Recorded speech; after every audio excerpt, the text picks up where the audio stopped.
பெங்களூர்ல கருடனை பார்த்த உடனே ராக்கி அதை கன்ஃபார்ம் பண்ணிட்டான். Here is a man who comes from that powerful place.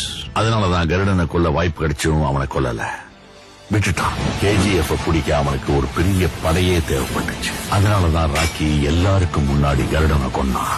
பாக்குறவங்க நெஞ்சில தைரியத்தை விதைச்சு படை வீரர்களா மாத்தினான்.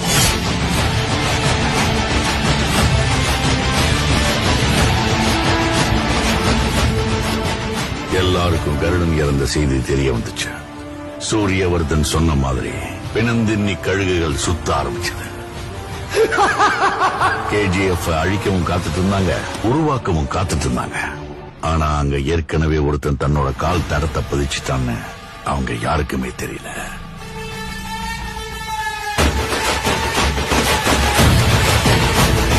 Powerful people come from powerful places. Andrews எப்போ பாம்பேய லாலிபாப் தர மாதிரி தரேன்னு சொன்னாலும் ராக்கிக்கு அந்த சமுத்திரம் கூட சின்ன குளம் மாதிரி ஆயிடுச்சு.